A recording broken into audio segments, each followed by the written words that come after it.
Hi, everyone. Hello, friends. Welcome to the Science of Hygge. I hope you enjoyed that Broadway interlude just now.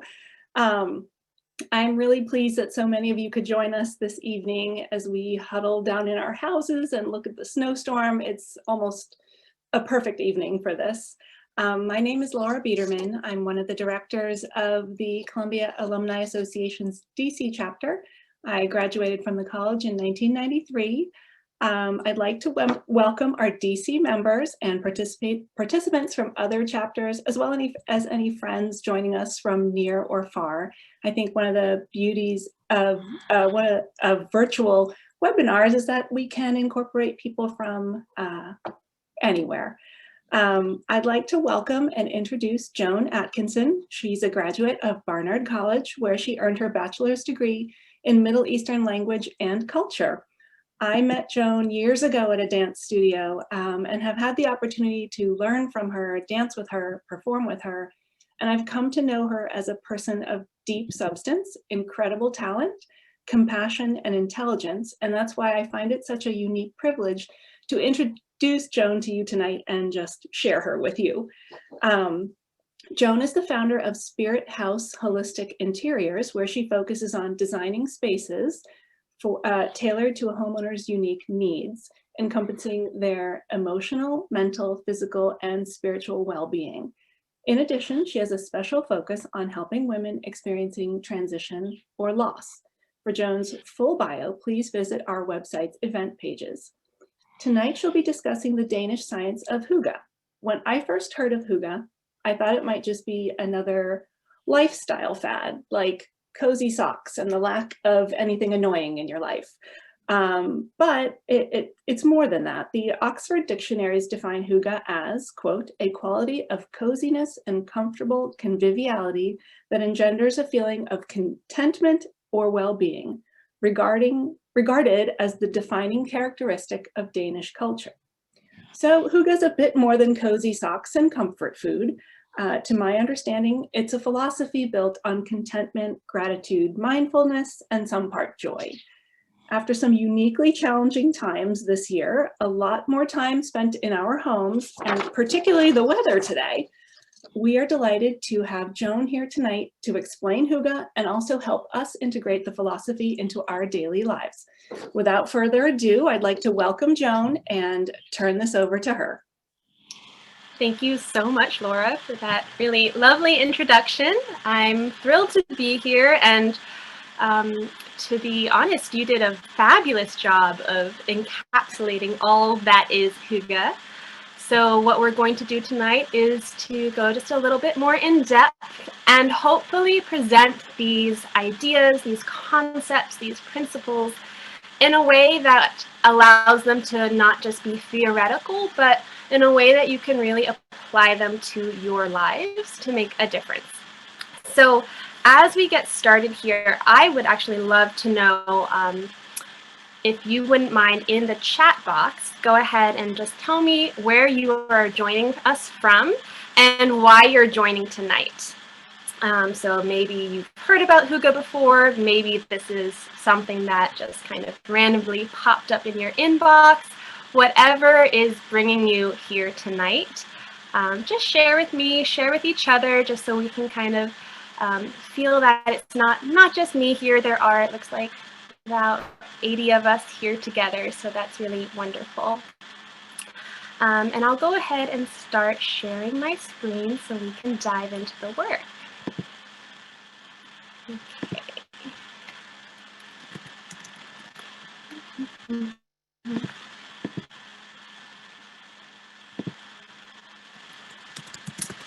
And just for the host, could you allow me to share my screen, please?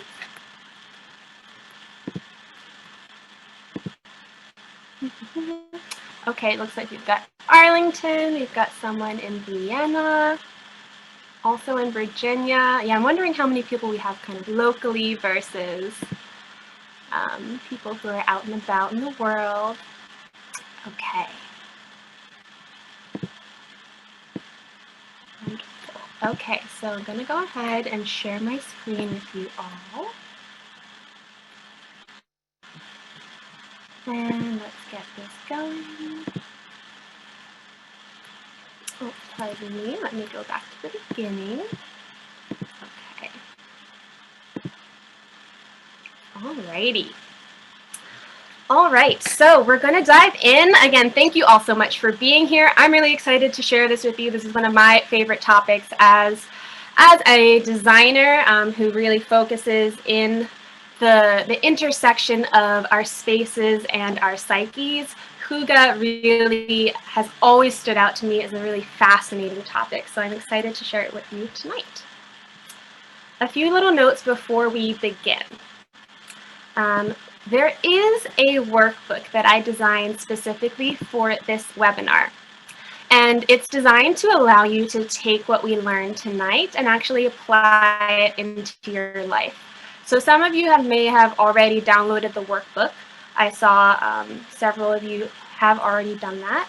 If you haven't and you would like to have it with you while we go through, please feel free to check out the website spirithouse.com/hoo-gah, and you can find a place where you can download the workbook. It's not necessarily essential for tonight. It's just designed as a way to take what we do tonight with you into your life. So maybe you download it and you can work on it as your schedule allows you. There's no pressure to take notes or anything tonight. But I really wanted to give you something that would allow you to make this work really, really practical in your lives. So next thing, I just have, please make sure your microphone is muted from another call that I did. I know you guys aren't, you don't have your microphones on, so we're fine there. And then I would love to have any questions submitted as we go through our discussion tonight. Please just make sure that you put them in the Q&A box, not in the chat box. Okay? And then stick around at the end. I do have a special thank you that I'd like to offer everyone just for joining me tonight. Alrighty, so I'd like us all to take a deep breath, kind of find a comfortable seat, and we'll dive in. So our hygge journey starts in the land of Denmark. So Denmark is unique in that it has regularly ranked amongst the happiest countries on the planet. It's earned the #1 spot many, many times. And this is really remarkable, particularly because this country, due to their geography, spends about half the year in extreme darkness, pretty rough winters, and they also have very high taxes. So there's a lot of things that we might, looking in from the outside, kind of be like, why is it that this cold, dark country consistently ranks among some of the happiest in the world? And people actually got so interested that social scientists began to study this and to try to pick apart what was it in the culture, in the air, in the water, in Denmark that was making it the happiest country on Earth. And what their research led them to believe was that this uniquely Danish concept was a really large contributing factor to the national happiness levels. So that leads us to hygge. First of all, I know the pronunciation can be a little difficult. I've heard probably every possible option you could think of, but it is pronounced hygge. And I have here some of my favorite, some of the most common definitions that I've found to try to encapsulate what exactly hygge is. So I'll read you a few of them. Hygge is the ability to spin the functional into an almost spiritual experience. It is appreciating simple pleasures, experiencing quiet joy in any given moment, a certain coziness of the soul, the art of creating intimacy, absence from annoyance, that was one of the ones that Laura mentioned, and taking pleasure from the presence of soothing things.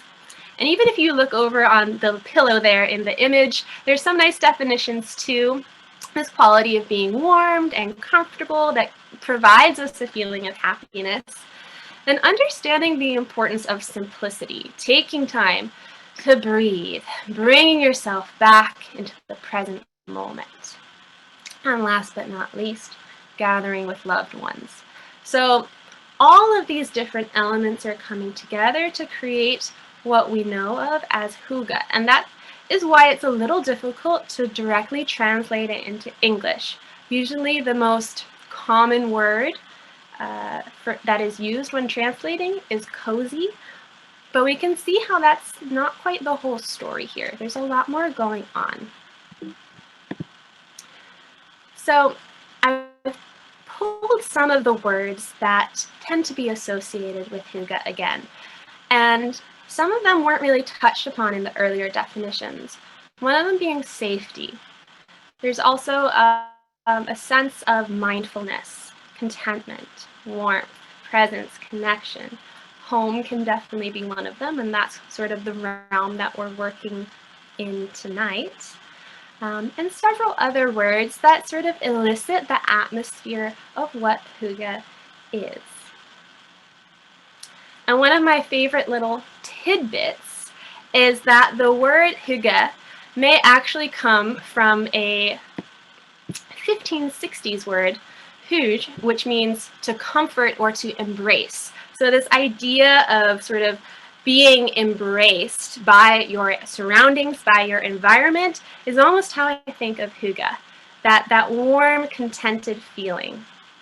So I liken it sometimes to the feeling of getting a really loving, warm hug from a friend or a relative.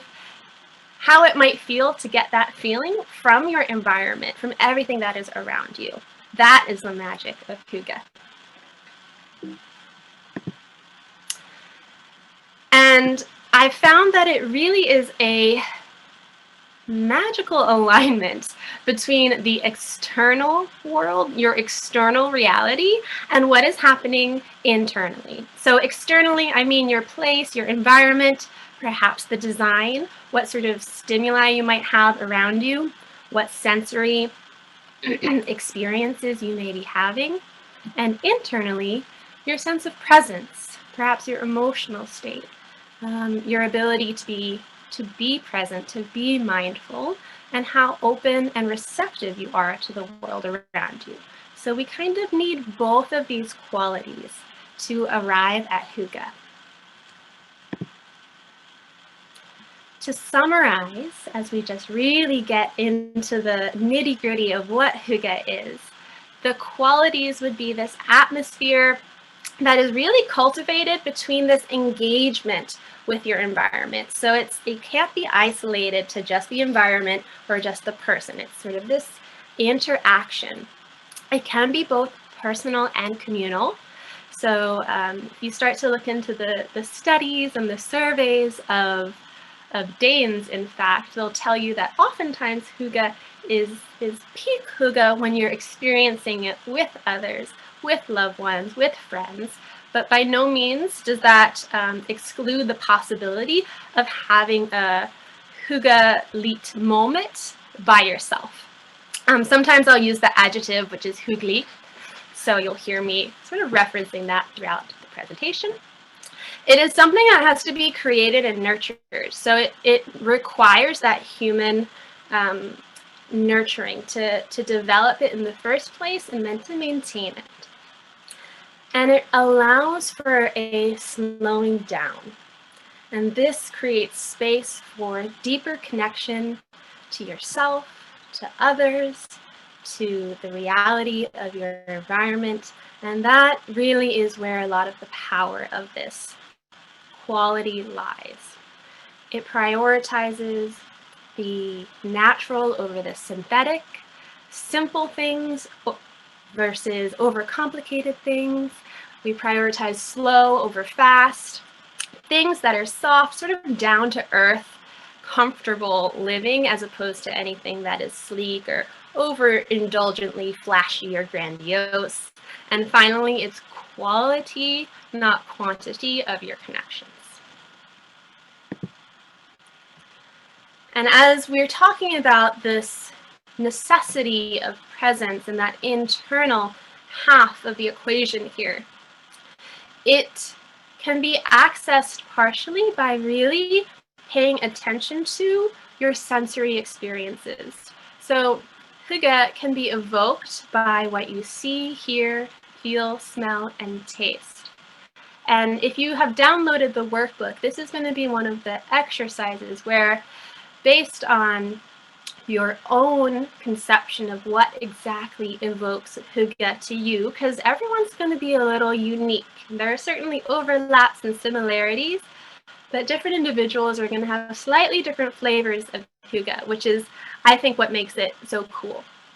So in your workbook, there's an opportunity to reflect on this. What sights, what sounds, what smells, what textures put you in that place of comfort, of connection, of contentment?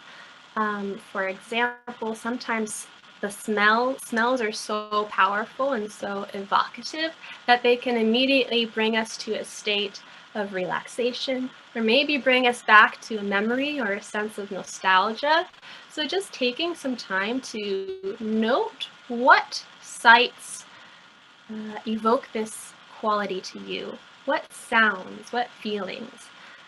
For me, hygge is very tied to a lot of these visual things that we're going to see later in the presentation that come out in design in the environment, but also, of course, smells and taste.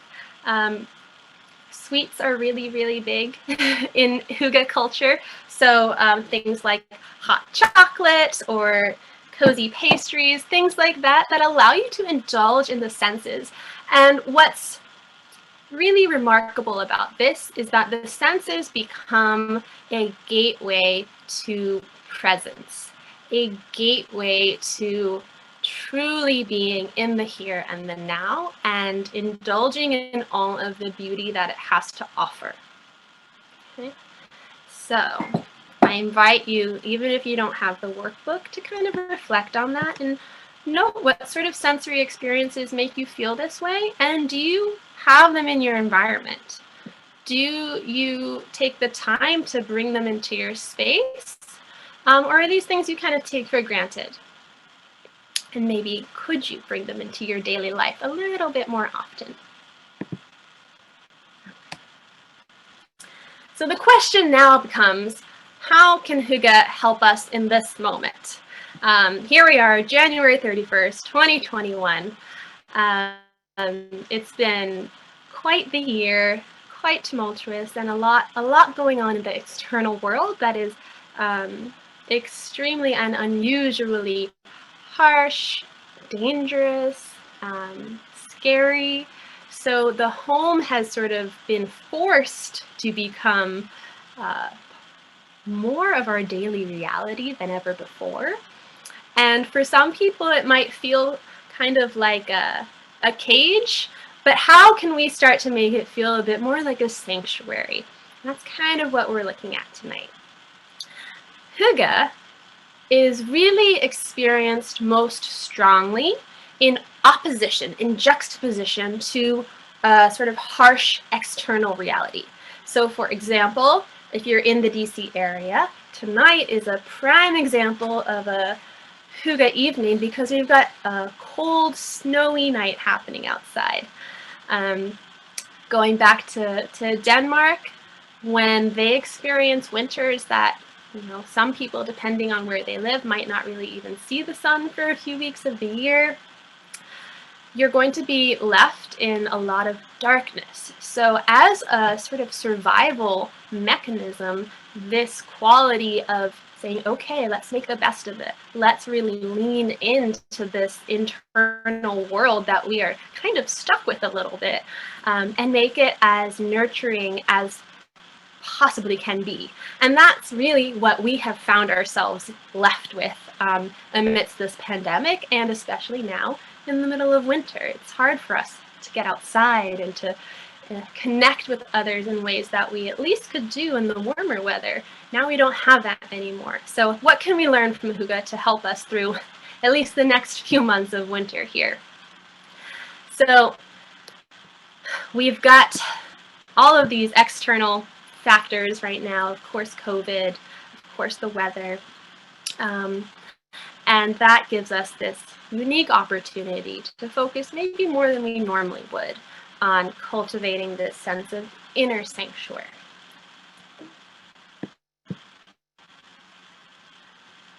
Exactly.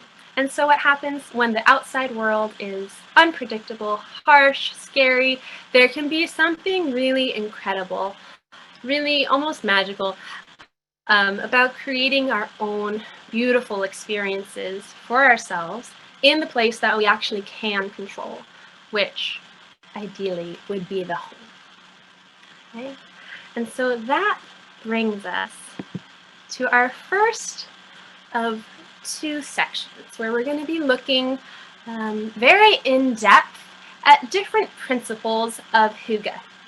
And the first place is going to be these design principles. So this really is talking about how you can make your home as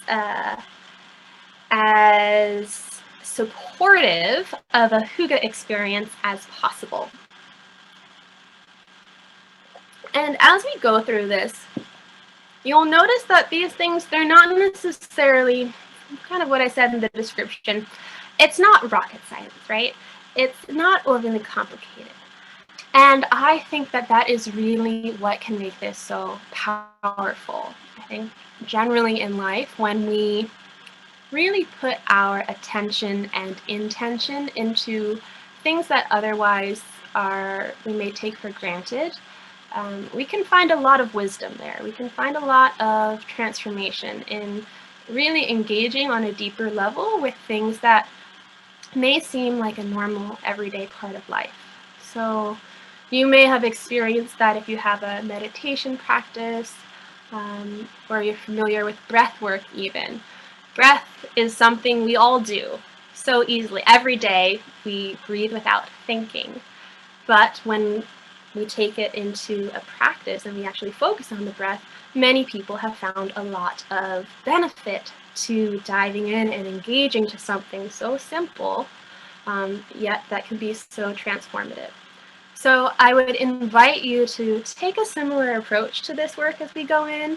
It may seem kind of like common sense to begin with, but I encourage you to play with it, experiment, and really engage and see what benefits you can actually get from all of these different principles. All right, so let's dive in to our first design principle, which is light. And you can imagine how important this is coming from a Danish winter when there is a severe lack of light. That light becomes a really important environmental element. So we're going to see it in a few different ways. Candles and fires, for sure. So one of the sort of instant hygge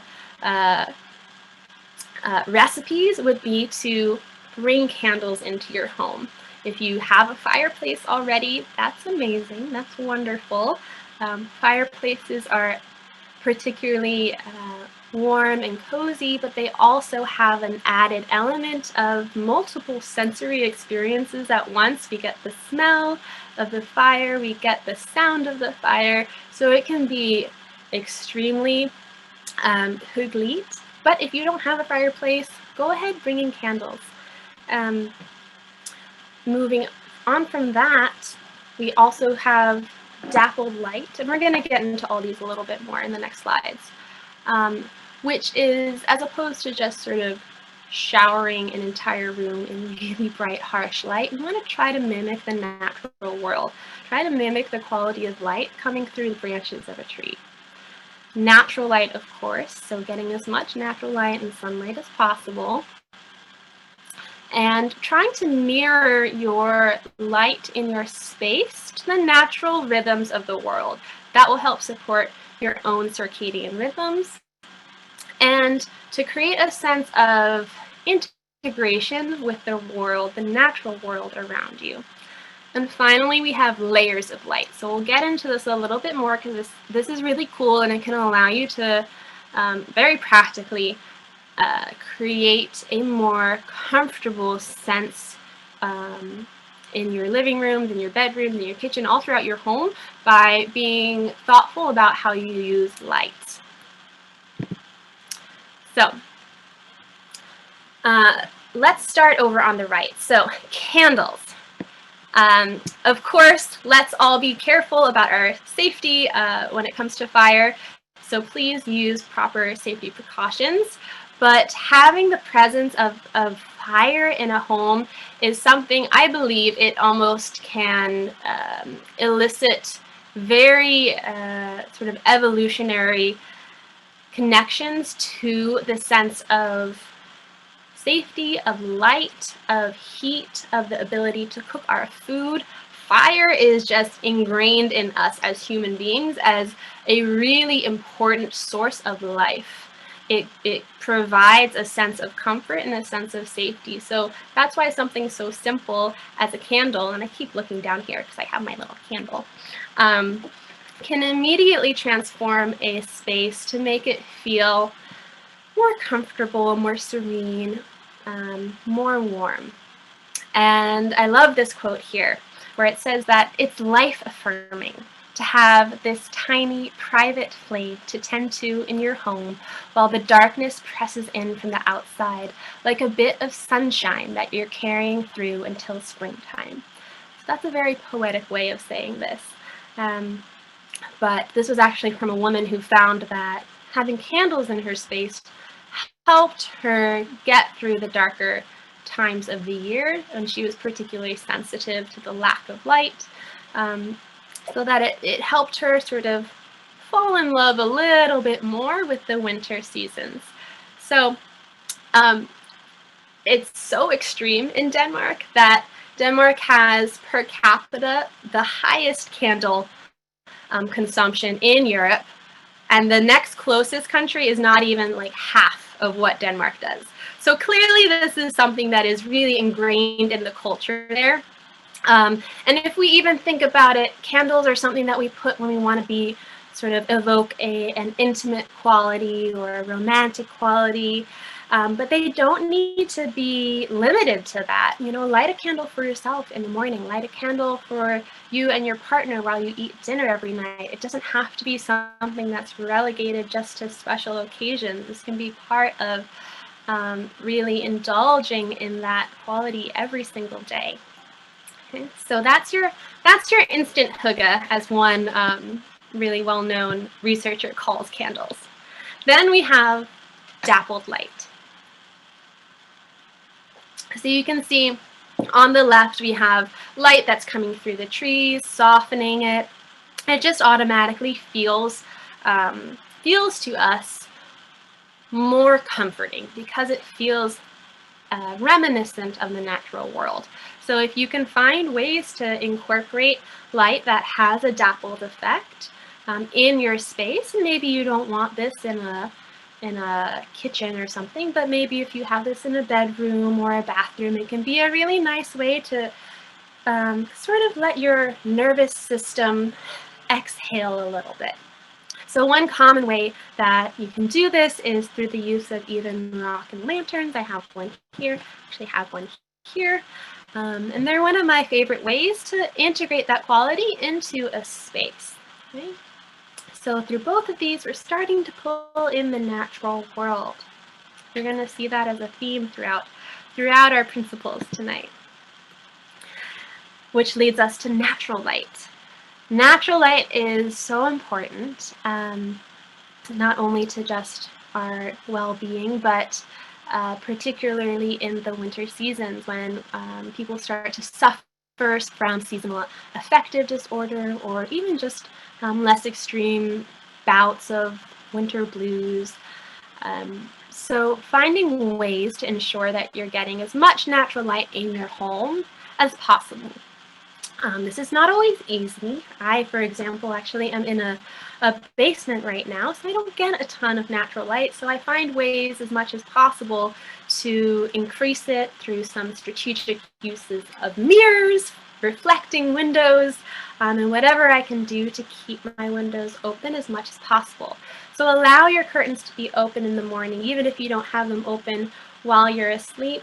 Open them up. Let that natural cycle of the world into your life, into your internal home life. Things as simple as cleaning your windows, which can make a big difference sometimes.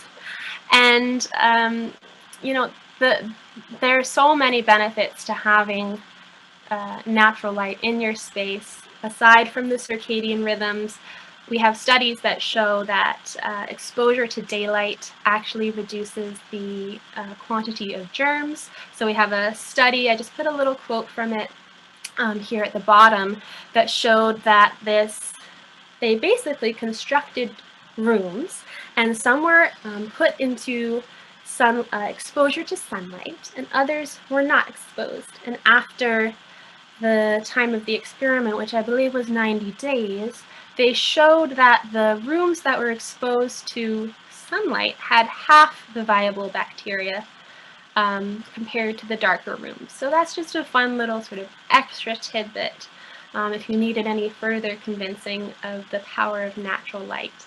And then, of course, last but not least, it will aid in the production of vitamin D, and we've got all sorts of different theories over the past year of how that does or does not contribute to an individual's ability to either push away or recover from COVID.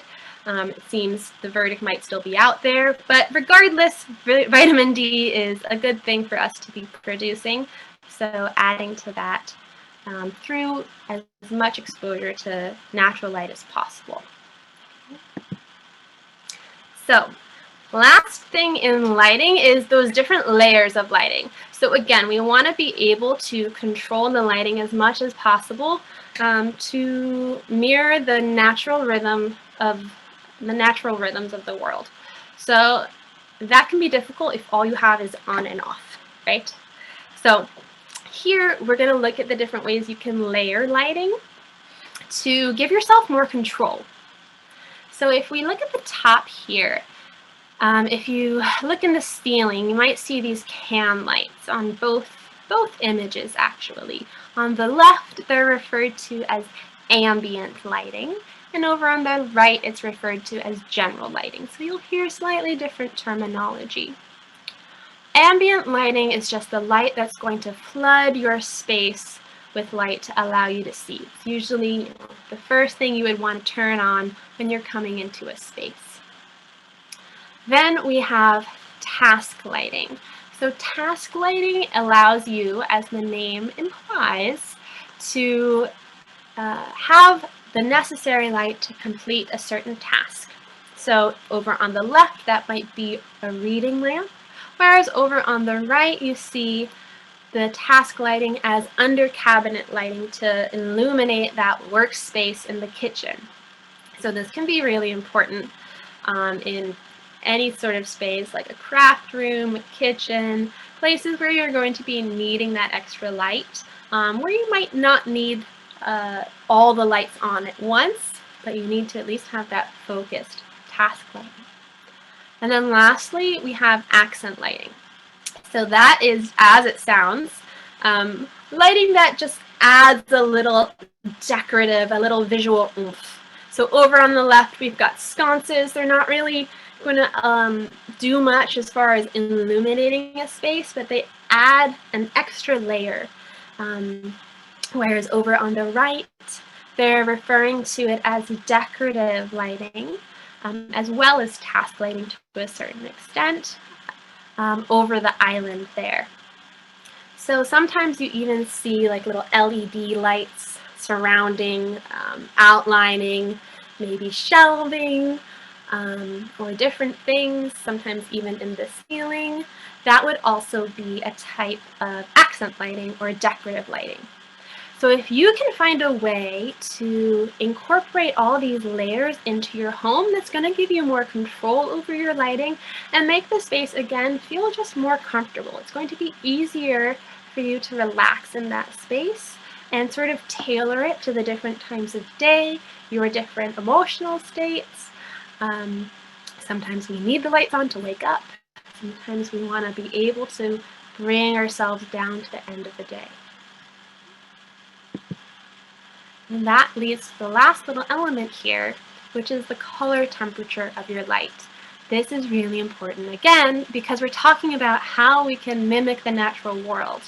And as much as possible for a truly hoo-gah environment, we're going to err towards the warmer lights. So these warmer lights are going to be particularly useful in the morning and the evening. The idea being that in the middle of the day, we can get by with more natural light.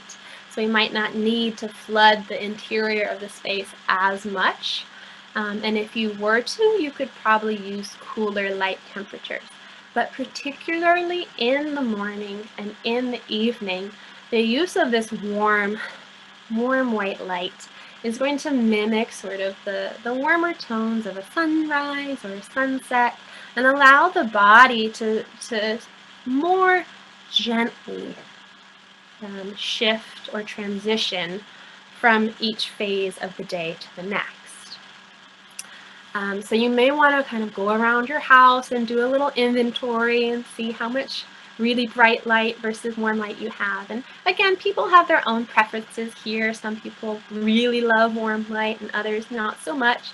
But this is something you can start to think about just sort of psychologically. What type of lighting do you have right before bed?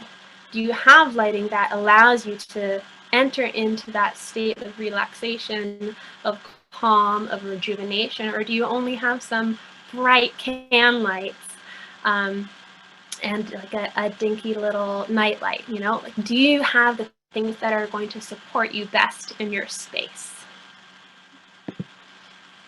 Here we've got a few examples. So over on the left, super saturated fluorescent lights, almost so bright that it's almost counterproductive.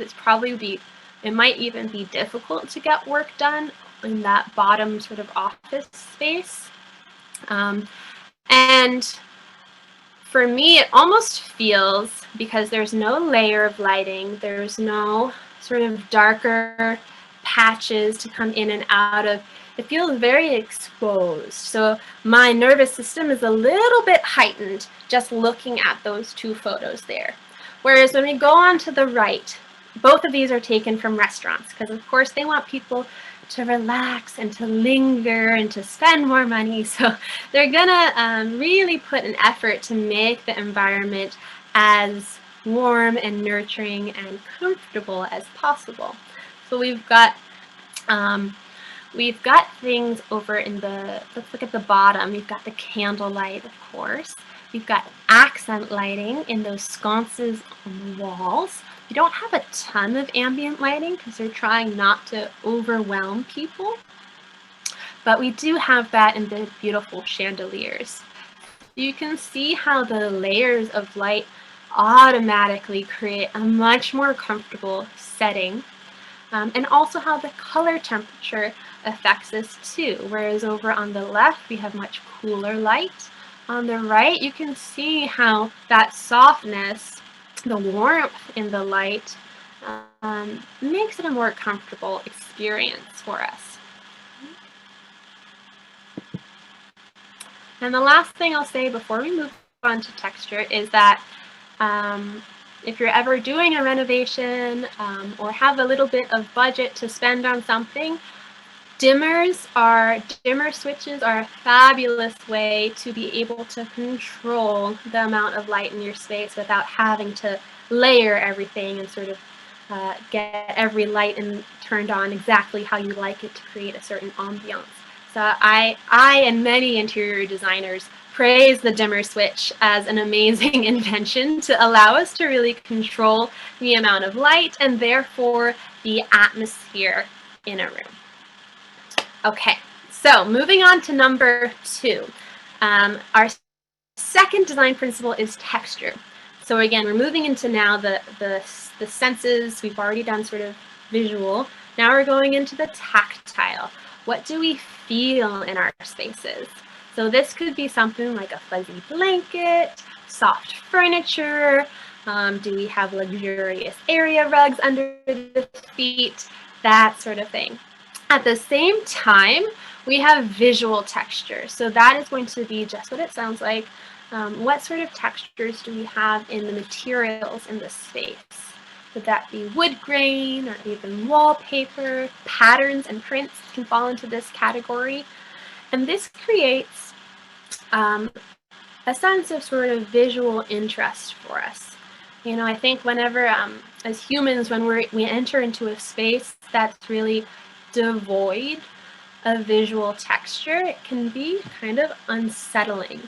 So you can think of an entirely like white, blown out, bright room with sort of flat, shiny surfaces. And if we were to spend a lot of time in a room like that, we might start to feel a little uncomfortable, might feel sterile, there's nowhere for the eye to rest. So the visual texture is what gives our eyes and our brains places to rest, and a sense of interest and depth. So you've got both the visual and the tactile here.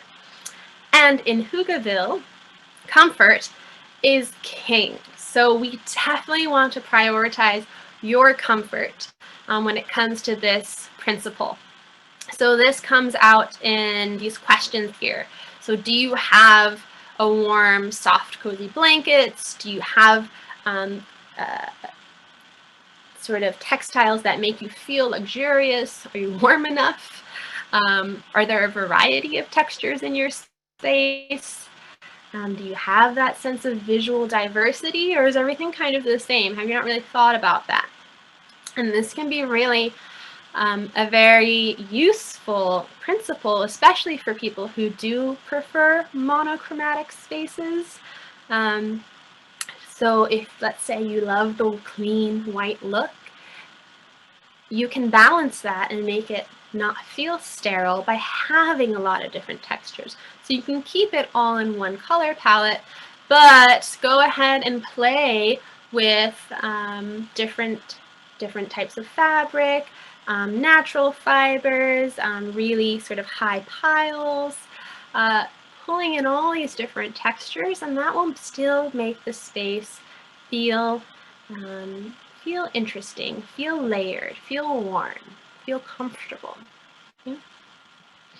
So our third principle is very important, and again, we've already kind of heard it a lot throughout, even the first two principles, but it is bringing the natural world into our homes. So of course, we can do that in a variety of ways, plants being one of them. So I encourage you to play with the idea of bringing plants into your home, even if you don't have a green thumb. There are several plants out there that are pretty hardy and that can survive some learning curve. But even beyond plants, there's other ways that we can bring the natural world into our home. Again, this is a way to sort of create a sense of comfort in the space, a sense of connection. It really goes back deep into the psyche of creating a space that feels connected to the greater world and connected to our sense of place. So as you're doing this, you might be bringing in natural fibers and materials, and think about where you are in the world too. So maybe you want to bring in natural materials that are sort of local to wherever you are, so that there is a connection to that sense of place. There is sort of an honoring of where you are in the world, and so that your home feels connected, it feels true to that place. We can also come back to that to the windows.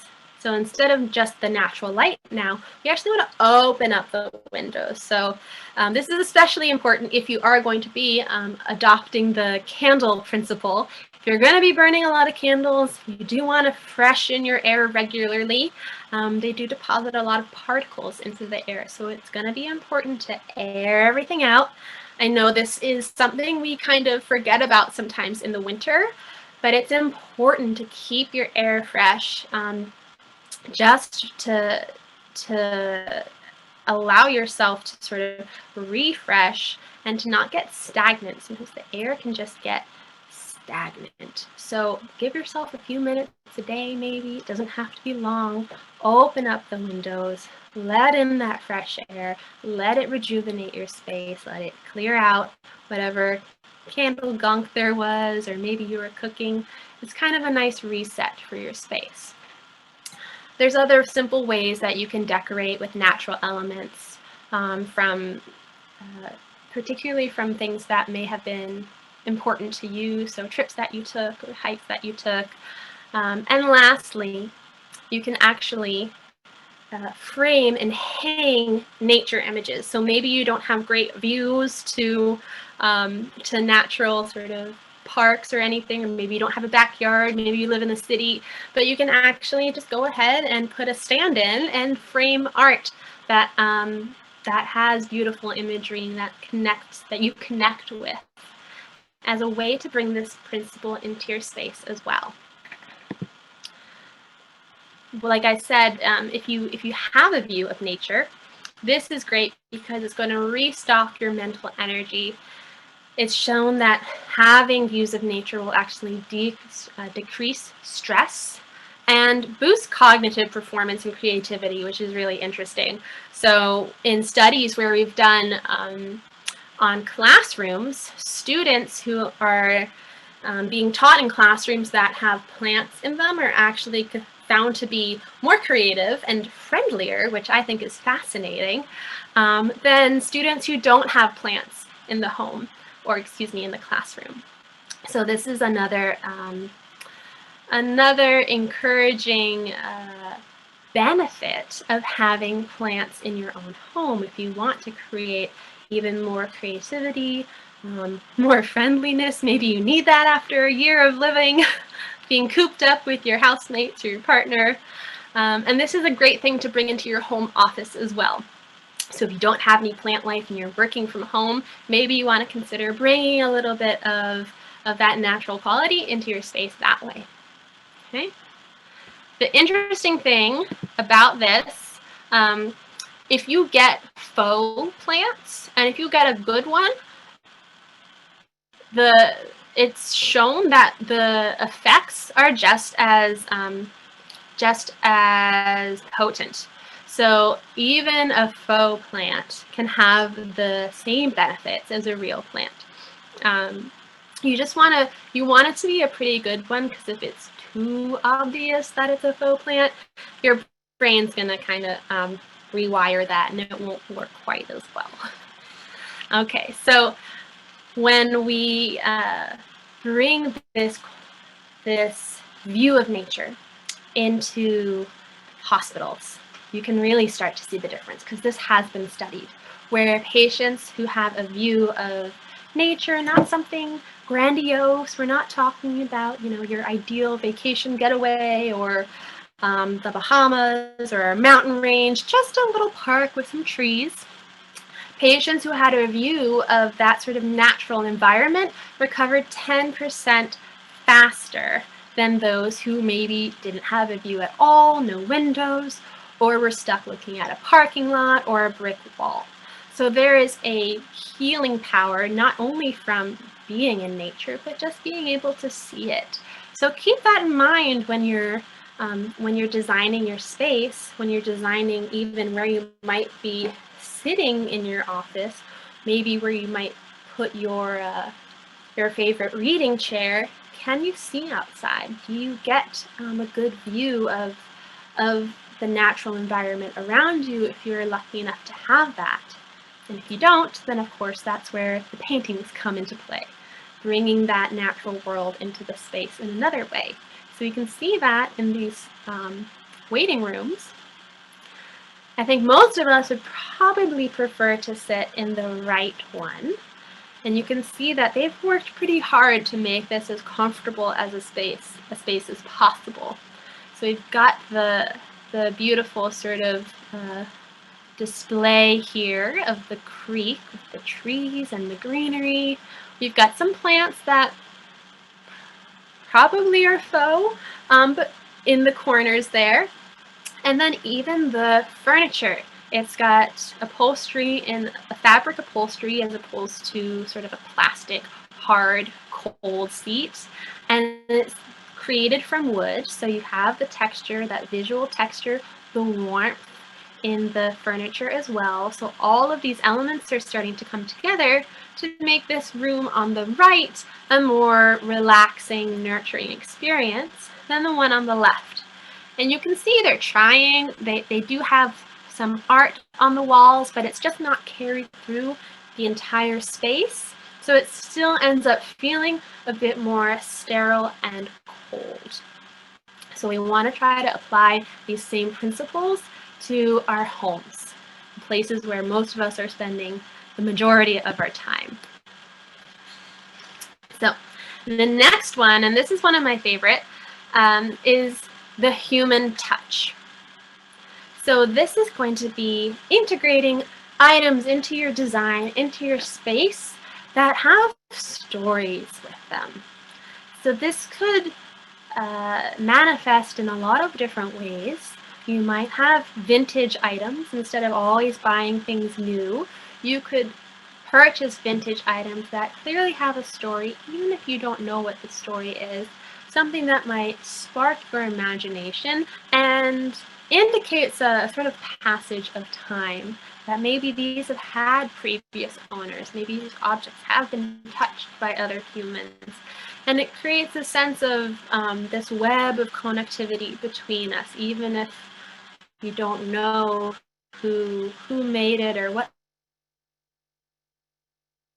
Have that effect of sort of the connection.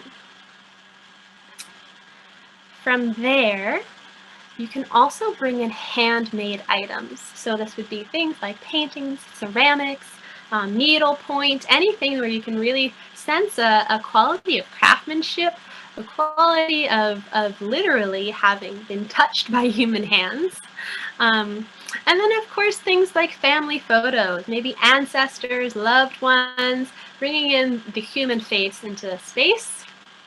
And then sentimental items, treasures from your travels, things that have been passed down in your family, different ways to integrate your own story into your home. So we don't only want to think about other stories and just bring in vintage items, but how can you bring your story, your unique story, into your space? And sometimes we're really good at this, and sometimes for whatever reason, this can be difficult. Actually taking something that we may have gotten or inherited or purchased. Sometimes it might just get stuck in the attic or pushed behind a shelf. Actually taking the time to display it lovingly, to give it a real home, to give it a place of honor in your space. And that will sort of elevate it and allow you to really appreciate it and allow it to give you all that it has to give. So just taking the time to find places of honor for all of these sort of human touch elements in your space. For example, we have two sets of bowls. One on the left, pretty obviously, was handmade in the sense that each one is a little different. Each one has its unique color, unique shaping, and unique patterns. So you can tell that this is something that is not mass-produced, that has a story. Whereas over on the right, these are sort of taken from Amazon, some plastic bowls. They will serve a purpose, but definitely don't necessarily tell an individual story in the way that the ones on the left might. They may tell a mass production story, but something a little bit more intimate might be evoked by the bowls on the left. And we can see this in all types of art and sort of craftsmanship. Okay, so our next principle, and this is one of my favorites, this is one that Laura, you mentioned, is absence of annoyance. And this can be a big struggle for a lot of us when we're trying to create really supportive, nurturing experiences for ourselves in our homes. Maybe you've got everything else perfect, all the other elements. You've found your sweet spot. But if this quality, if this absence of annoyance is a continual, consistent issue in your space, then it may be difficult to enjoy any of the other things that you created for yourself. And the way I think about this is through this concept called irritants. And irritants are any sort of, they're usually small or maybe medium-sized projects or nuisances in your home. And the kicker about irritants is that usually they're not going to require a big project. They can usually be fixed fairly quickly, but there's some sort of resistance to tackling them for various reasons. And what these may do is prevent you or make it hard for you to fully relax, to fully sort of exhale into your space and to derive from it the most nourishing present experience possible. So it's kind of those things that nag on you and keep you from being able to really settle into presence and enjoy the space that you've created for yourself. And irritants are another thing that are extremely unique and extremely personal. So everyone is going to have different things that they may consider irritants and may have different thresholds for irritants. So what's important is to identify yours. Some examples include clutter. And I know, some people are really sensitive to clutter in their space. Others could care less. We have things like broken items that haven't been either fixed or taken out of the home. Dead plants, anything that's sort of stagnant or dead. Things you've just forgot to put away. Unfinished projects, something that you started and then sort of left out because you'll finish it tomorrow, and then it's stayed there for a few weeks, a few months, a few years. Heard it all. So different sort of unfinished projects. Giveaway items. It's great that you've kind of found your giveaway items and you've put them in a box or you've put them in a bag, and then the bag stays next to the door for weeks. So that might be an irritant where you might see it every time you walk by and you go, ugh, like your cortisol levels are sort of spike a little bit every time you see it. You get a little bit of stress, but it's not enough to do anything about it right away. Other people's stuff. Sometimes we get left with other people's things in the home, and that could be an irritant. You just don't know what to do with it. So maybe you need to get on the phone and call them or mail it to them. Not a big project, but we might just put it off. Put it off and put it off. And then this is one that I get guilty of sometimes. The thing that you bought forever ago but never installed or found a home for and has just taken up residence on the floor next to the door. So things that don't have homes, things that you brought into your home, but then you never assigned a place for them, and they sort of start to just live a nomadic life floating around, or their home becomes, on the table until you use the table and you take it off and put it back on. All these different things that sort of just nag at you and may get in the way when you want to actually relax. Because you may see something and think, oh, I'm going to sit down and read my book now. I am going to have a nice relaxing evening. And then you look over and you see your irritant just sitting there. Maybe it's a pile of clutter and you're like, I've got to go deal with that. And then it prevents you from really allowing yourself to be in the moment. So irritants are really fascinating because of that. And again, they're personal. What bothers you may not bother someone else. And anyone who lives with other humans probably has experienced this to some extent or another. It doesn't matter what your neighbor's irritants are, or what your sister's irritants are. So don't be fazed by, you know, whatever is popular at the time. If clutter clearing is the thing, don't be fazed if you don't mind having a busier space. It's not a bad thing.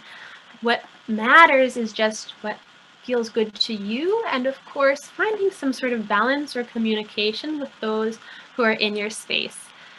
And that can be an entirely different webinar, learning how to communicate compassionately and effectively with the people in your home, and how to balance different types of irritant thresholds.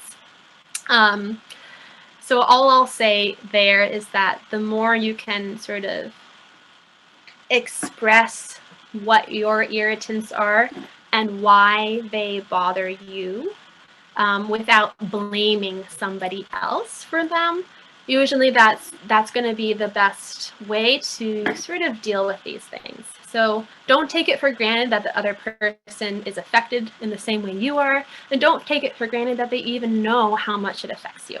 So, like I said, whole other topic, but just wanted to touch on that briefly, because I think a lot of us can relate to that. So when you are working through your workbook and actually starting to look at your space through these eyes, ask yourself, how functional is my space? So sometimes irritants or just general annoyance might come from a space not working for you. Something's not working. Some system is not working. The layout is not working. Something is not comfortable, so you don't want to sit on that chair, but it's been there for years, but you never use it. You know, is it easy to relax in your space? Do you have enough storage? You know, maybe the space is cluttered because you honestly don't have the most effective use of the space. Do you have surfaces where you can put your cups and your tea and your candles if you're going full hoo-gah? Do you have sort of tables where you need them? Do any of the windows in your space need some sort of light control to sort of maybe create more coziness, create more privacy, have more sense of safety when it's dark outside, or even to shield yourself from harsh afternoon sunlight? So all of these things that sort of can be environmental annoyances come into this category too. So just going through your home and seeing, you know, what could be tweaked without a lot of work to just make it more comfortable for you. Okay, so our last design principle is it's cool because it combines all of them together, really. And it's called the hoo-gah. And the hoo-gah is a nook or a chair. It could be a window seat that is designed for your like ultimate solo. You know, this could be communal too, but I kind of want you to think of this, especially for those of us who are living alone in the midst of this pandemic. Think about it as your ultimate solo hoo-gah station. So ideally, we're going to want this little nook of yours to be near a window if possible, so you can get that natural light. And hopefully you have, you know, a tree or two in your view. If you don't, then maybe you want to bring a plant into the space, or some art that is reminiscent of your favorite type of nature. If you feel comfortable with the candles, go ahead, give yourself a candle. Make sure it's functional, so you want to have a side table or a place to put your things, so you don't, you know, get all cozy and then not have anywhere to put your things. And then texture, you know, make sure that this is a luxurious place for you and that feels like you're really giving yourself permission to do some self-care, to do some true deep relaxation. Okay, so I like the idea of making this as much as possible sort of a no phone zone, so you can really sink into the moment, to whatever you may be doing. Maybe you're going to read, Maybe you're going to write or journal. Maybe you're going to watch a favorite movie, but this really is about sort of your station to sink into the moment and to pamper yourself in all of these really holistic, hygge-tastic ways. Okay. And here I just have a few different examples of how different designers have set up little hygge-krags. So all of them are sort of different, slightly different aesthetics, but we'll see similarities regardless. So in all of them, we have some sort of view. All are close to a window, so you get your natural light, maybe a nice view. We've got plant life in all three. Over here on the left, we've got the task lighting that we mentioned earlier. Same thing on the right behind our chair here. So we've got sort of reading lamps. You've also got some accent light happening here. You can see, starting to see all the elements come together. We've got visual texture in the wood grain. We've got visual texture in the patterns on the blankets, the patterns in the other fabrics, the rugs, the drapery, pulling in these visual textures as well as the tactile textures. We've got pillows and blankets, not overboard, we don't need to go overboard, but enough to make this feel like a really cozy place for you to be. All of them have books as well. I think reading is just a very sort of classic solo hygge activity because it just allows you to sink into the moment. So all of these have these ideas coming together. Even on the left, we have a vintage item, this phone here. I guess it's vintage, considered vintage now. And lots of little items that sort of maybe have a bit of a story behind them. They're not, they don't necessarily look like, you know, they're from, that they're devoid of a story or at least some sort of interest. Okay. So I would encourage you to kind of play with this. Maybe you already have a space that serves a lot of these needs, but it could use a little upgrade, a little zhuzhing, a few more elements to really make it comfortable. Maybe you have a space that kind of is set up like this, but you don't use it very often. Ask yourself why that might be. What is stopping you from really indulging in this place that you've set up? Is it time? Is it you know, I know for me, I'll share, I tend to be kind of a perfectionist in some ways, to the extent that I don't always give myself permission to do nothing or to just relax. So if I have irritants in my space, I will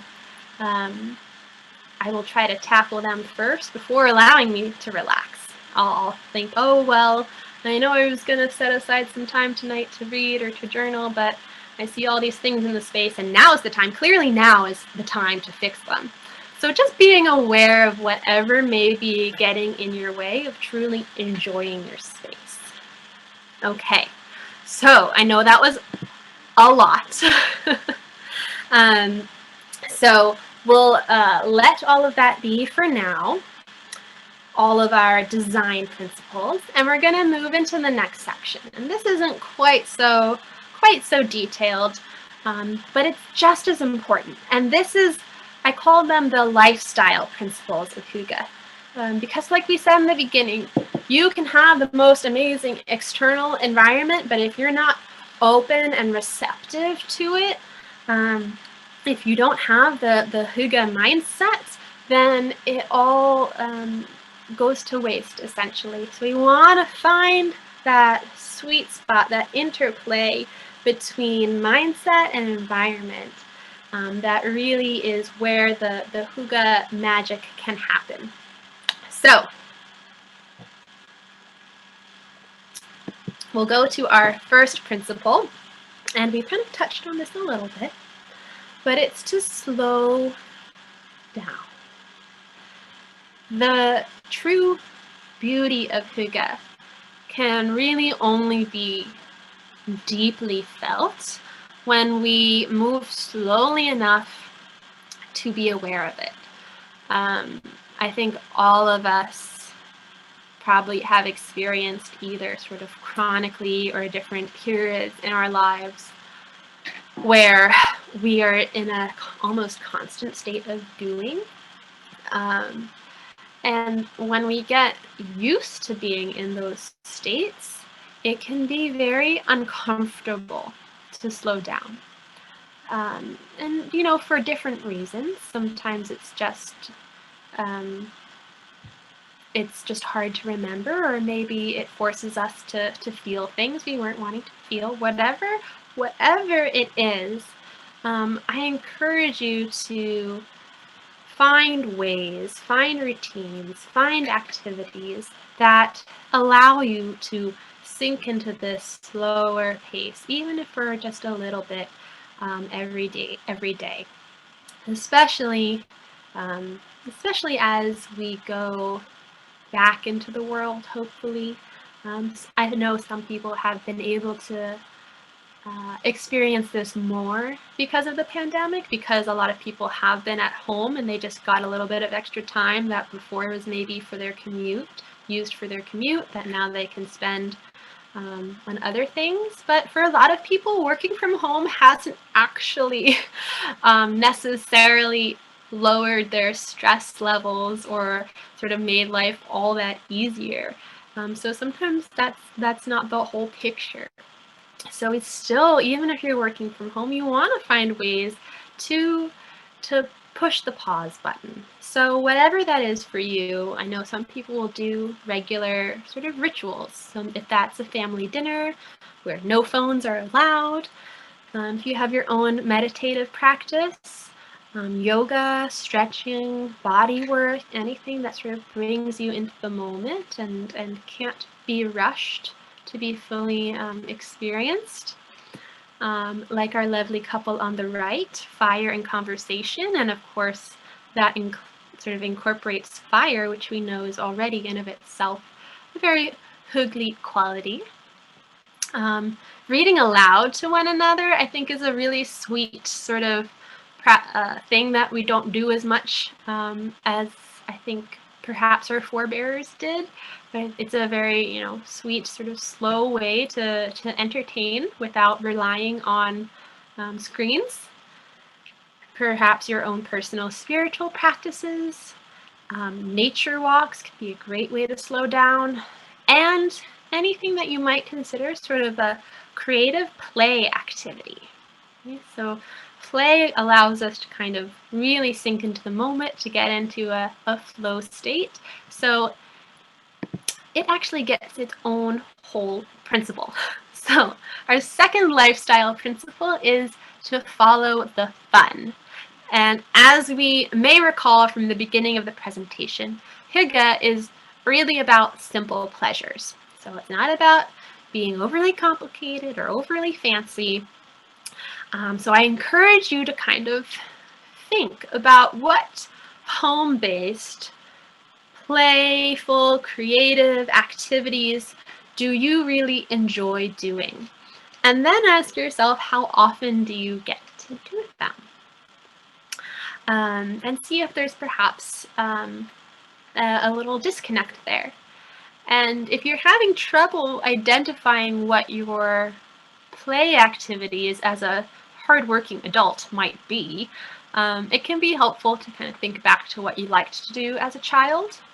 And I have a few ideas here on our slide. So it might be reading or writing. Writing letters can be a really sweet practice. Cooking or baking, as many of us found in the first few months of the pandemic. Drawing or painting, making music or singing, sewing, crafting, gardening, woodworking, knitting, playing board games. A lot of these, not all of them, but a lot of them require a sort of synchronicity between the mind and the body. And that in of itself is a beautiful way to kind of enter into a flow state, enter into a state of real presence, because it requires that physical sort of tactile engagement as well as a mental engagement. Okay. So you've got, you're slowing down, you've got your play, figuring out what sort of activities you can do a little bit more often to bring that sense of just sort of playfulness and experimentation into your life, a bit of variety, okay? And from there, this one may seem a little counterproductive, but the next principle is to get outside. And I know we've got this whole idea of right now the outside world being harsh and particularly on a night like this, maybe cold. But so many of our hygge principles are based on this sense of health as being cultivated when we can build a stronger connection between our daily lives and the natural world. So with the plants increasing our creativity, our friendliness, the benefits of the natural light, the color temperatures mimicking the natural cycles, all of these things are things that we find in the natural world around us. So it only makes sense that actually getting out into the world around us, even in the winter, can have a lot of psychological benefits. So this can, things as simple as little morning walks, or even if it's just once a week, getting out for a little hike, can improve our mood, can lessen symptoms of depression, and generally will just connect you to a greater sense of place, of this little corner of the world that you inhabit, and make you feel a bit more connected. So this can really become an important sort of ritual for self-care, especially when we're kind of limited to some of the activities that we can do outside of the house. We can't necessarily go to clubs or go to bars or go to places that we used to go, movie theaters, that sort of thing. But we can control and generally feel pretty safe with COVID in outdoor environments. So maybe this is something that you can start to integrate into your life a little bit more intentionally, and use it as a real way to sort of bring all these principles together. Okay? The added benefit to being outdoors is that it's easy to socially distance. So a lot of the things we've talked about haven't really been hygge in terms of a communal experience, just because we are feeling cut off from community to a certain extent. But this is a way that we can maybe come back to a sense of community, even if it's 6 feet apart. So are there ways that you can sort of bring your community to you through walks or hikes, or even a fire pit with your friends, which is a great excuse for hot chocolate or mulled wine. It can be a very, very hygge activity between the sweets and the fire. It's a great way to kind of bring everything together. So I encourage you, to not be too afraid of the outdoors right now, and find ways to sort of brave that first little bit of discomfort, and find the beauty in the natural world as much as possible. Again, even if you're living in a place that you might not be able to have access to a lot of parks or greenery, as much as you can, still, maybe you have an urban hike, or walk around a block, or try a new neighborhood, something that has some novelty to it, to sort of shake you out of the everyday that we've kind of gotten into. A lot of us are craving just new experiences. So maybe that's just walking around a new neighborhood, or going a different way than you normally would. Finding little ways to bring in that sense of exploration and playfulness into your life while you're out and about.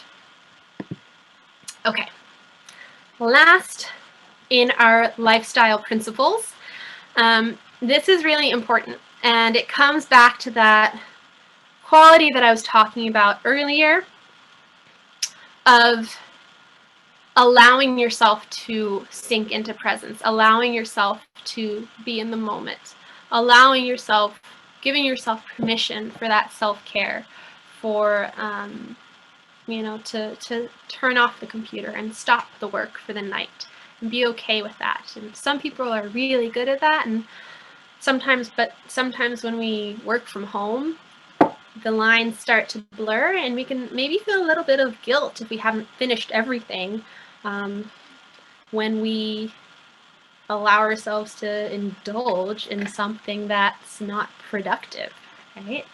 I think the beauty of hygge is that so much of it is not going to fall into that little box of what is productive, but it's still worthy, it's still worthwhile.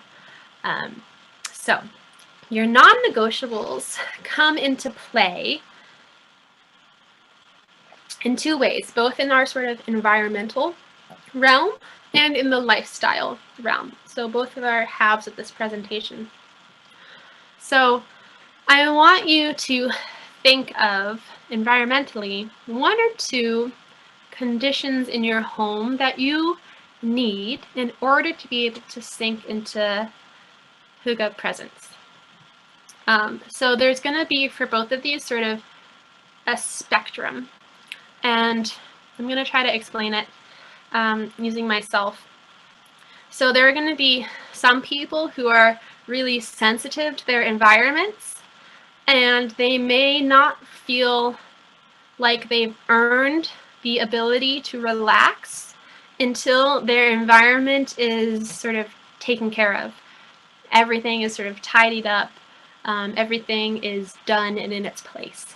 So if you fall into this category, I want you to try to think of your 1 or 2, must-haves that you will allow yourself to tackle before you go into your sort of hygge activities.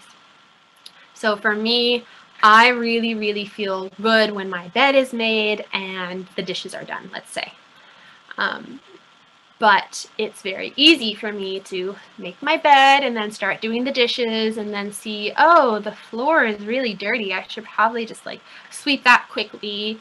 And then, gosh, if I'm going to sweep the floor, maybe I should just go ahead and vacuum. And it can kind of snowball if I don't have a sort of a container for what is non-negotiable, for what is priority, and what can maybe be left for another day.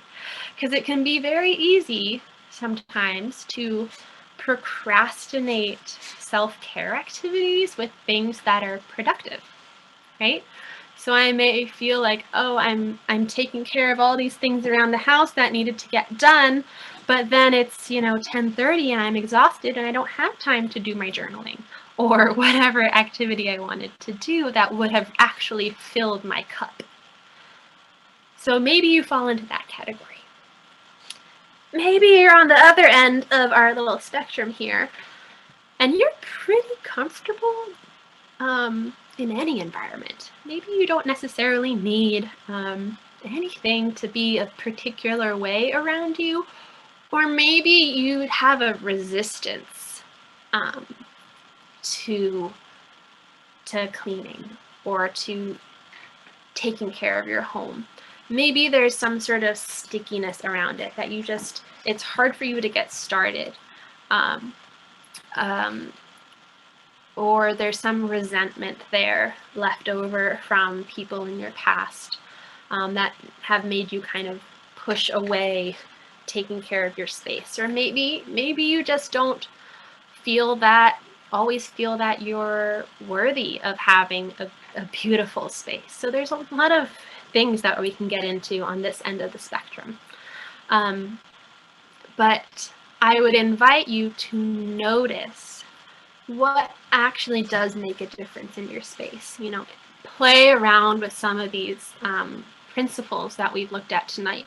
And maybe you'll notice, like, hey, I really do actually feel a lot better when at least, my living room is kind of picked up and there's nothing on the floor. And that way, when you can kind of put these baseline non-negotiables in a little container, so you can be like, I don't have to clean my whole house. Like, it's not going to be this big push. It's just this tiny little act, and I know I'm going to feel better. Like, I'm going to feel good having done that for myself. And so it's on this other side where I would invite you to kind of experiment and see what makes you feel good in your space. And think of caring for your space as an act of self-care. And figuring out just 1 or 2 activities, don't make them too complicated, that you can do that will allow you to feel good, to feel nurtured, to feel supported by your space. Okay, so that's sort of the 2 different ends of the non-negotiables in the environmental design world. And then if we go into the lifestyle, same idea. What sort of activities really fill your cup? Maybe you're someone who likes to do all the things. You're kind of over here and you want to be doing things all the time, and you've got a lot of curiosity, and you want to be doing all the self-care and all the personal growth, or all the activities, all the different crafts. You're interested in it all. And sometimes when we try to do too much, it dilutes everything, or it creates a sense of pushing, or a sense of productivity being placed onto quality activities that should be really nurturing. So if you find yourself being sort of overwhelmed by all the different possibilities in the lifestyle section, again, choose 1 or 2. If you're trying to bring a new habit into your life and your routine, just choose one at a time. And really just be focusing on that. Try to be consistent with that, and know that the other things, if you have time, that's great. But you don't have to try to do it all at once.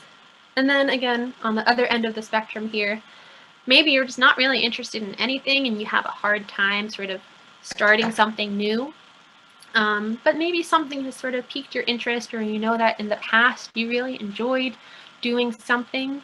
So maybe you need to find 1 or 2 of these activities, of these practices, be it meditation or an instrument that you used to play, and give yourself a little bit of structure. Say, I'm going to try to do this once a week.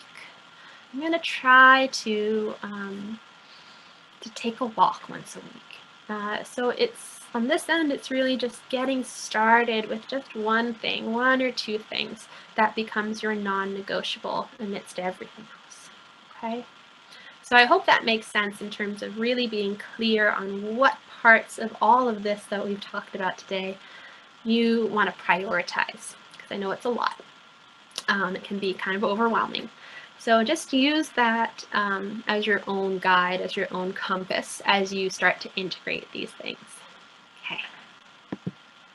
So to pull it all together, again, some of you have the workbook and it's kind of laid out for you, but those who don't or just aren't using it right now, go ahead and try to think about what your hygge really looks like. What can you do in your home to set the stage for joy, contentment, play, mindfulness, presence, and health at home? Which one of these principles maybe stood out to you as something that you were craving? Which ones maybe you were like, yes, I know, I do that already, and it's really important to me. Again, a lot of these things are really simple. They're not overly complicated, but that's kind of the beauty and the power of them. So again, you can kind of come back to the 5 senses and think, what sort of sights really bring me joy, make me feel safe and content and happy and playful? What smells? What types of textures? What sound? You can maybe make yourself a playlist for your hygge nights.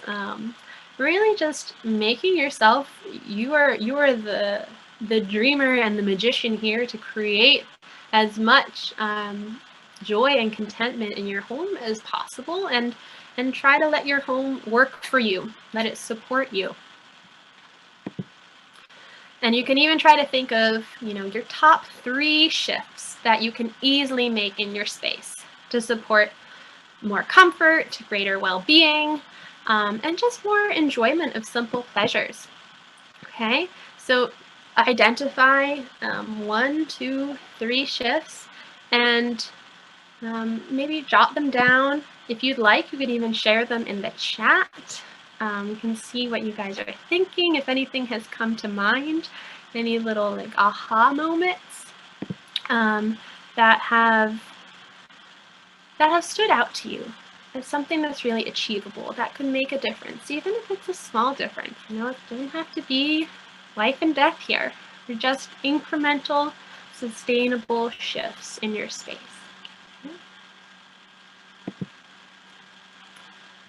Okay.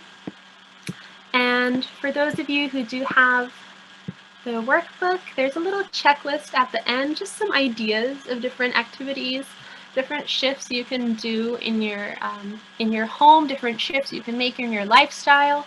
There's space for you to add your own options, just as a way maybe you didn't think of some of these things, and have it kind of laid out. You can have a little, kind of like a little game plan for yourself as to some easy ways to integrate this. And I want to just stress that, again, this is not like an overnight change. These are not things that you have to go out tomorrow and sort of do all at once. It's really about small, intentional, mindful steps, as opposed to trying to just do it all at once for the sake of it. So take your time. Doesn't have to be rushed. You don't have to do everything at once. It's all of these things are things that I'm still working on, it's all a work in progress, and just enjoy it and approach it from a sense of playfulness and exploration. So with that, I invite you to go forth and hygge. I hope this has been helpful and sort of just a way to sort of dilute and bring down to earth some of these qualities that have really helped an entire nation survive some pretty harsh winters, and that for a lot of us may seem really resonant and like common sense, like yes, absolutely, but maybe have been overlooked or just overshadowed by other things in your life that could use a little reinforcement. So lastly, I'm not going to spend too much time here, but I do want to thank you all for being here. It's truly a treat to be sharing this work with so many of you. Just the turnout is really encouraging to see people so interested in this type of really mindful cultivation of health and happiness in our spaces. I would like to invite all of you to a free 20-minute holistic home visioning session that I do as a way to help people sort of start to get clarity on what shifts could be integrated into their space, what simple changes they might be able to make. And just because they're simple doesn't mean they're easy necessarily. So my work really does incorporate elements of interior design, design psychology, professional organizing. So we kind of come from all different angles at how to create a space that is truly nurturing for you. And the other little gift I have is one of my signature services, my signature offerings is a SpiritHouse alignment, and with these we go really in depth. There's a pretty in-depth intake process, and we actually go through your entire home. The sessions last anywhere from 2 to 3 hours, and then you receive a written report on the back end, which is usually around 10 pages of different shifts you can make in your space to support your well-being in the space, but also a greater sense of alignment in your life overall. So if you're interested, you can go on my website. I'm not going to talk too much about it because I want to get to our Q&A, but I am offering that 50% off to everyone here tonight. So if you want to sign up for a free session, you can just go to the little address at the bottom there, SpiritHouse Interiors /hoo-gah/students. And with that, let's go ahead and see, Laura, if we have any questions that we wanted to get to. We do, and also I just want to say thank you so much. This was so enjoyable. I validated because I put on my comfy clothes and I'm looking at a pile of stuff on my desk that I really need to deal with. Some little irritants. Yes. So I'm going to take us back to one of the first couple of questions we had. Takes us back to the beginning of your session, and it's about the color and temperature of the light. Mm-hmm.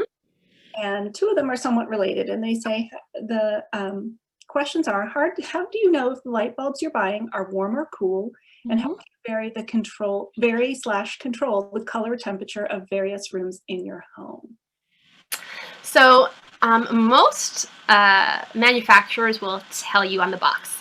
So if you look for sort of soft light or warm light as opposed to daylight, just looking for the vocabulary that is used to describe the light, then that will help you figure out what's going to be sort of this warmer light versus the cooler light. Usually, if you look on the back of a box, often you might see them with having displayed like a little spectrum of the Kelvin. So the Kelvin is the sort of the scale by which a light is considered warm or cool. So usually it'll have like a little red section on one side and blue section on the other, and you can kind of find where that light is falling on the Kelvin scale. Okay. Was there like a second half to that question, Laura? I can't hear you. You're muted. There we go. Gotcha.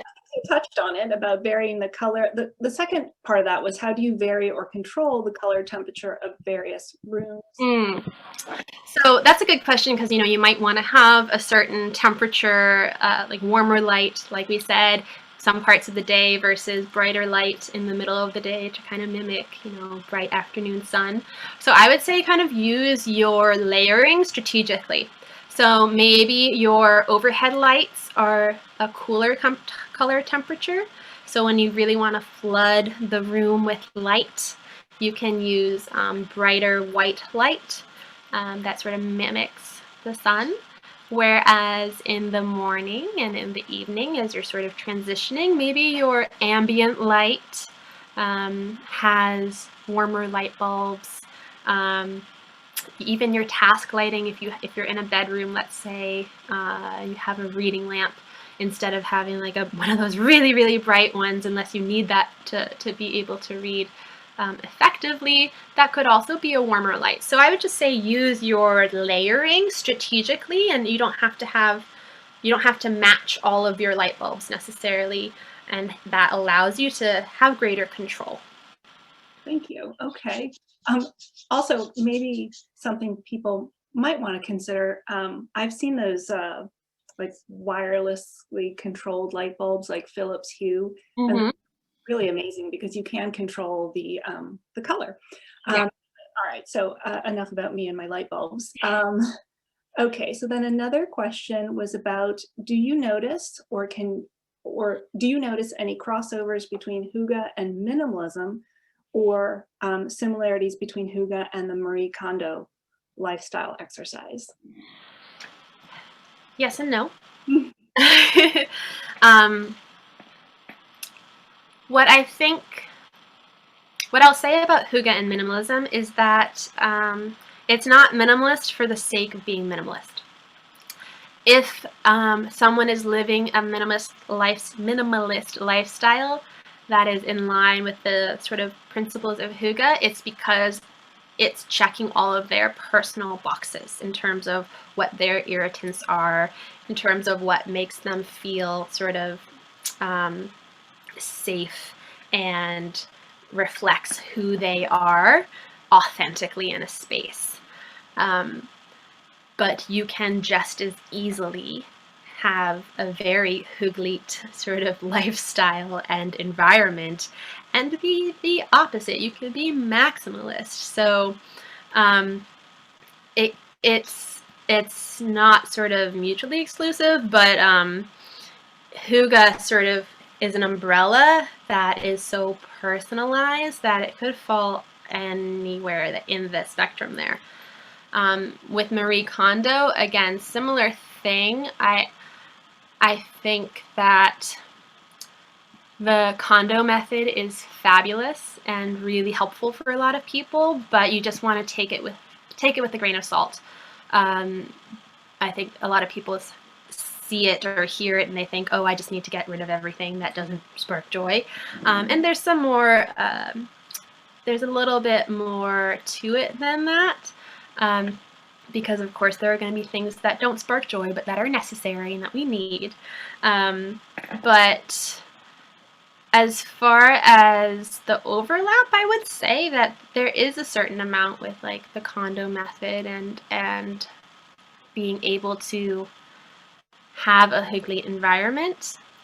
But again, it's kind of like, what are your irritants? If you aren't actually irritated by some of these things that Marie Kondo is saying authentically, like really, maybe you just say, oh, I don't mind the clutter, but you actually do. But if you really are not, it's not your priority to have everything in a certain way, or maybe you have your mind works a different way and you can't have stuff hidden away. You need it to be in piles, because if it's not in piles where you can see it, you forget about it. So it's really about finding a happy medium that works for you and not sort of just being dogmatic to one system because it's worked for somebody else. Got it. We had a couple of questions. They may be housekeeping questions, but there were a number of people that felt these slides that you were showing were really great and that there was so much information. They are wondering if you have a way of sharing all these slides with people. I could maybe put them together on the website or something, a download link, and then share it with the organizers and email it out afterwards. Okay. So and it was a lot. One of our viewers asked if you have a website where you have other lectures or book recommendations. So I'm actually working on putting together a list of resources. That was one thing I had wanted to do for you guys, for all of you. My academic mind here was like, I need to have all of my references prepared, but I just didn't have quite the time for that. But there is a wealth of information out there, and I'd be happy to kind of put together a little resource sheet and share that as well. This is an interesting question from Luke H. What is the most hygge place on earth you've been to? Not Denmark, more like a particular restaurant, coffee shop, etc. Ooh. That's fun, but that's tricky. Well, maybe you can think on it. I might have to think on that, but it's true. Different places, I think, do have tend towards more hygge environments. So places where you have more sort of local coffee shops versus like Starbucks everywhere. So I was living in Portland, Oregon for a time, and I found, quite a few places that really put a lot of effort into the sort of cultivating that sense, that type of experience. A lot of restaurants, coffee shops, bars, and Paris too. You can just imagine. I mean, the romantic, just sort of aesthetic yumminess that is so much of that city really just lended itself to a lot of really sweet little spaces that had that environment. But for me, even I was lucky enough, I had a pretty happy childhood, and my parents, I could think, my living room growing up as a kid, we had a fireplace and just being able to read in front of the fireplace with my cat and my parents bustling around. There's just all of those qualities of sort of safety and warmth and comfort coming together. So it doesn't, we can find hygge out in the world, but just a lot of it is what we cultivate for ourselves as well. Okay, we have a question about pets, maybe a two-parter. There's a question that says, what role can animals play? And then I guess maybe a corollary is, do you have any advice to pet owners for making the space work for both humans and animals? Petting a dog can be very hygge, but listening to constant barking or having fur on all surfaces is not. This is true, and I will preface this by saying I've never had dogs. I'm allergic to them, so I can only speak personally from the cat side of this. But first of all, I do think that especially when we're living alone, having animal companionship is really powerful, because it creates that sense again of warmth and kind of safety and comfort and connection.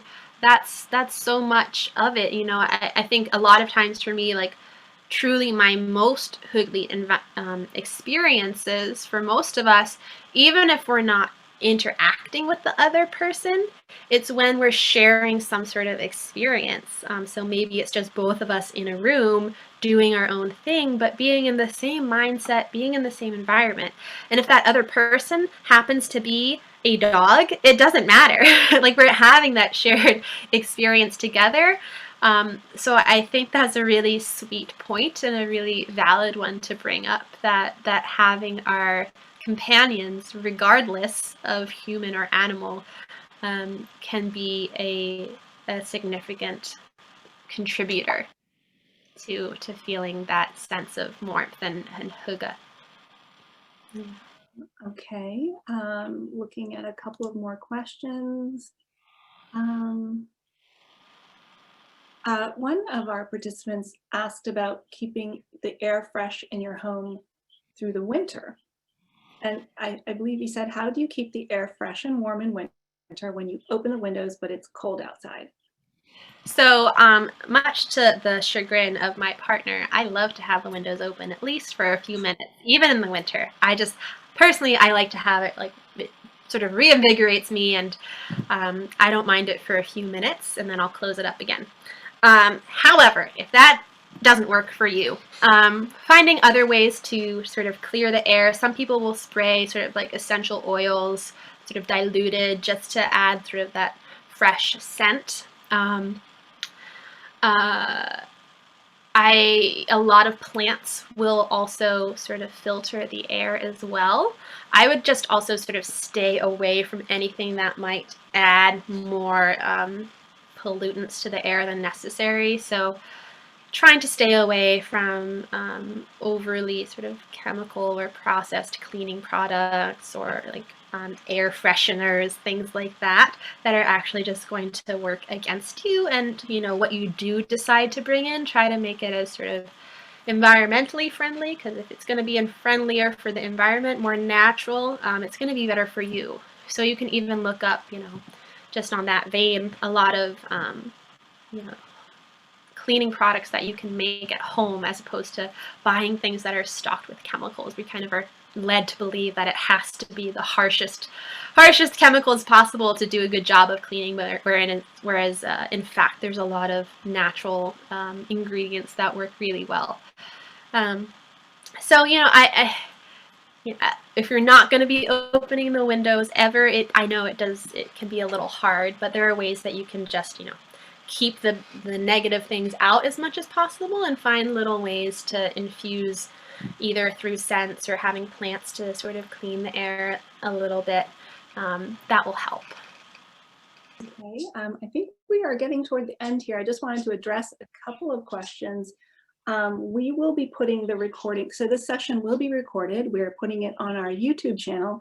It will be uploaded within 24 hours. So for those of you who might have missed some, or you'd like to revisit some of the areas, we'll have that on our YouTube channel. Also, I guess I think that's really it. I just want to make sure, Joan, your website is spirithouseInteriors.com, correct? Correct. Okay. And then just in closing, do you have any final remarks for us? Oh, just thank you all so much. It's, hoo-gah first sort of blasted onto the international scene in 2016, I think. And since then, there's still articles being published, but a lot of the articles, that I see are kind of just fluff. They're like short little articles that kind of all say the same thing. They don't really get to the heart of it. They kind of tend to be just on the surface level of like, yeah, get your cozy socks and light a fire and bam, hygge.